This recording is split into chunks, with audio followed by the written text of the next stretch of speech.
Okay, let's move on, or actually back to Mark, who I skipped. So in the last week, I showed you like the interface, and then after some feedback and also from the community, we got to this new design. Now there's hopefully a really clear desired action. And then there was also some feedback on adjusting these buttons that I'm going to adjust them once in coding. We're going to have them with the same size. But yeah, so thank you to the community.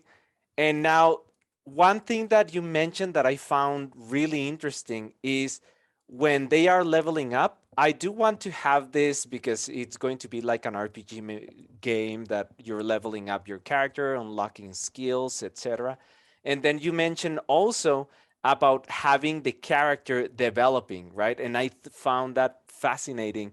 And after talking with my developer, it's totally possible to have the character like, okay, the head, and then the legs, and then be developing.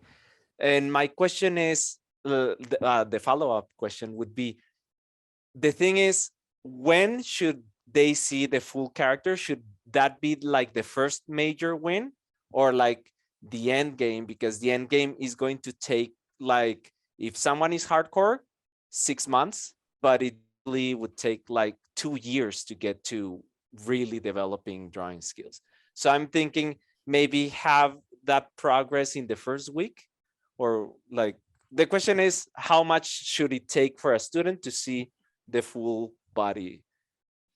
Yeah, I think there's a correct theoretical answer, and then which is as quickly as possible. So if on day one they do one, and the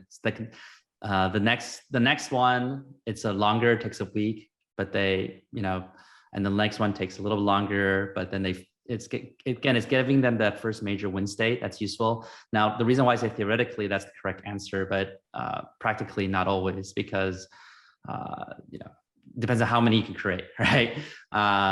If you do this only the end game, you'll see it, then you'll have to create one of these, and maybe you let them choose between a few, but you don't have to create that many.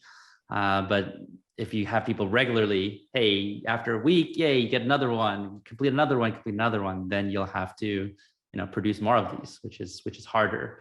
But I'd say like if you're like 2-3 months in and you're only having like boots or something, it doesn't feel that motivating. So yeah, so it's good to focus on that. I think it's very interesting that you always unshare screen really quickly, so your face can be up front and make a point. But in that design, I did notice something, which is you have that streak design, right? So I'm just doing a quick reminder that for the streak design, you want to be careful. Like I said, it theoretically is always CD2. It's okay, 4 days, 5 days, but it always becomes CD8. And when people lose their streak, then they feel a little burnt out. And also, it's good at getting people to be hardcore for a little while, but once they lose it, they're gone. And so if they see this 183, which is amazing, and they suddenly lose a day and it goes to 0, if this number says 0 now, it's going to feel very demoralizing. So you really want to make sure you have mechanisms to allow them to pad it, like they can save it, or because every 7 days they have a streak, they can have a free day off.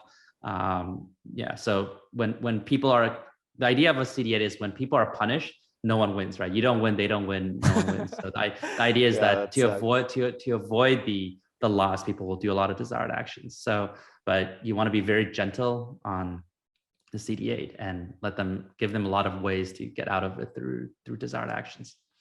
And actually we do have in the game design, we thought of putting those 2 of the game mechanics you recommend, that are like the ramp down and the bootleg quest. So those definitely, I do have those in mind precisely because of that too.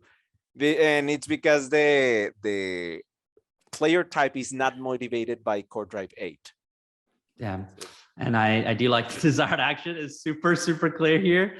It can probably look like the sword looks very short, like a little half dagger sword, and the button. Yeah, it could be a little bit aesthetically better, but overall effect, like in terms of being effective, I think it's very effective desired action. Like I will not be confused where I should go to next. I also really like the hand drawings on the top. Like, you know, everything else looks like a professional game. It's like, oh, but if I see my own hand drawings in it, I feel like so much CD4 is like, oh, my little doodles is what powers this whole game and ecosystem. And I think it's really cool. Okay, thank you. Okay, so what I'm taking then is it would be like a choice of showing these little by little, but of course at some point have them like decide if we're going to continue putting more of these, more options for the avatar, then totally we just need to realize it will require more production. And I saw an idea by Gal that I think it's like maybe in the first level you get a wimpy selection for your avatar, and as you level up you have more stuff. And I like kind of the model from Classcraft that you could recommended when I first started, that they have that, like as you progress you get more access to more armor and to make the avatar look cooler. So base set, and then they have to work towards like every few days they get to get a new piece of armor or hat or sword or but yeah. Okay, thank you very much.